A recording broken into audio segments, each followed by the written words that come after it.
palms together for a meditation reading.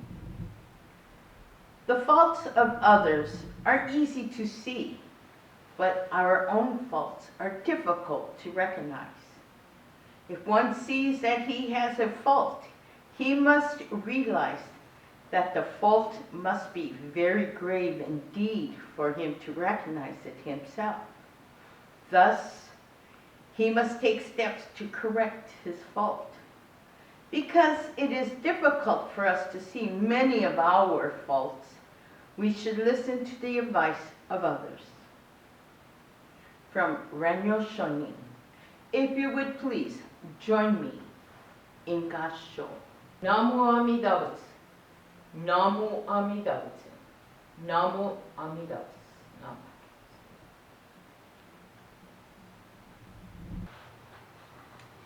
We continuously hear the word mindfulness.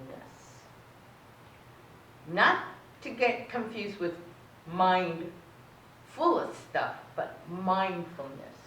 And generally the dictionary says that mindfulness is maintaining a moment by moment awareness of thoughts and feelings, bodily sensations, and surroundings, our surroundings, through a gentle, nurturing lens.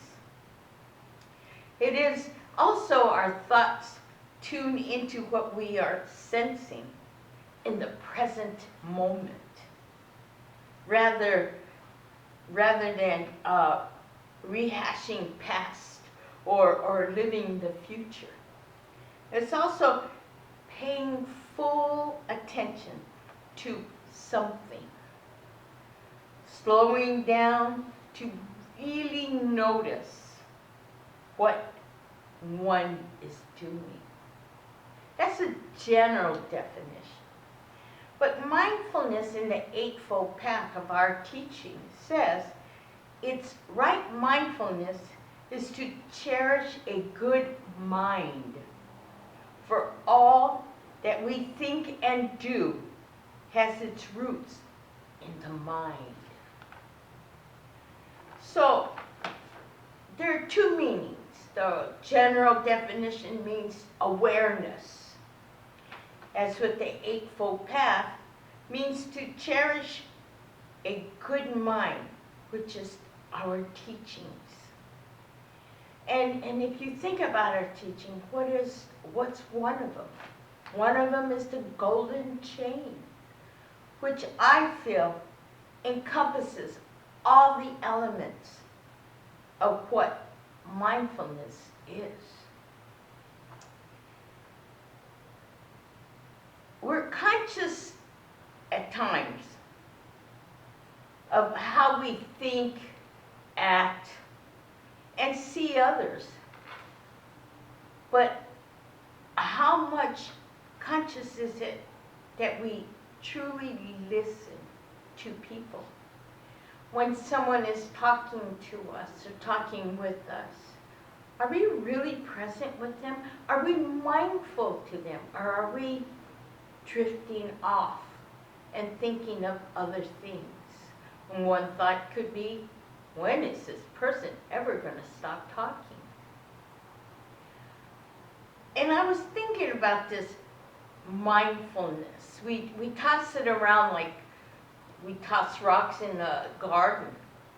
But I think to be mindful is to truly focus, to truly pay attention to a specific person, a specific speech, or just sitting and listening.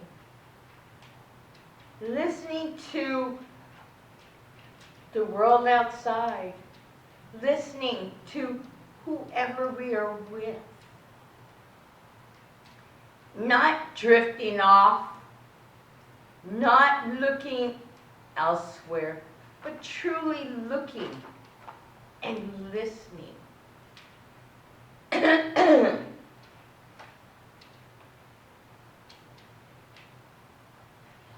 You know, our golden chain teaches us to be mindful in being able to, in being gentle and kind to others, as well as protecting them. It's also being mindful of our thoughts. Because sometimes we can let those thoughts slip and come through our words. And so our words are not mindful. So, yes, we all have different opinions.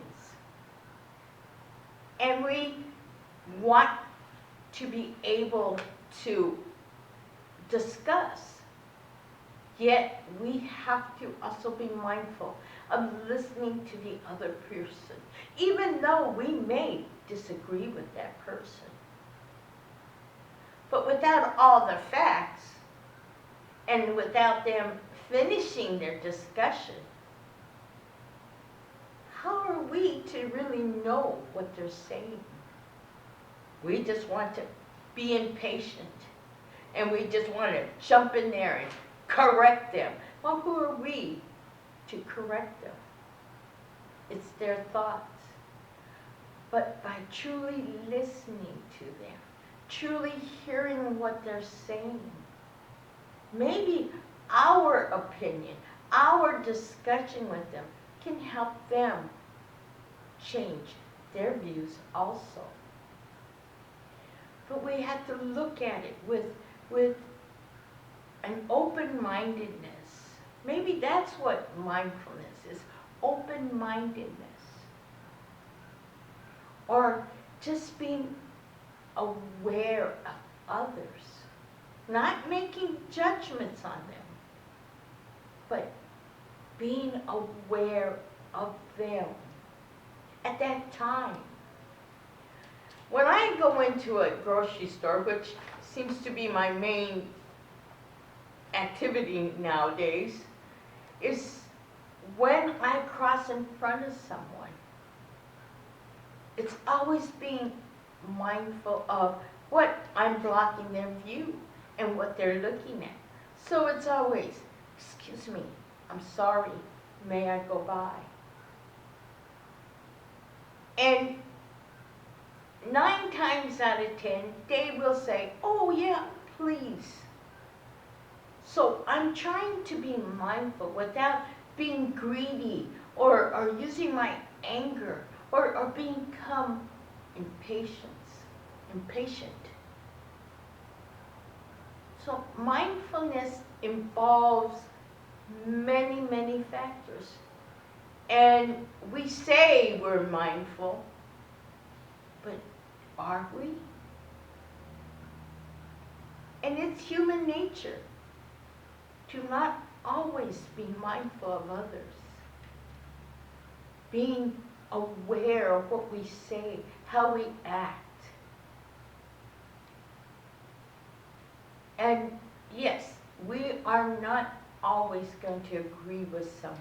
We're not always going to get along with them. Well, we have a choice. We can be very mindful of them and we can be aware of them. And the second one is to totally ignore them. But with mindfulness, is that possible? Ignoring something with mindfulness?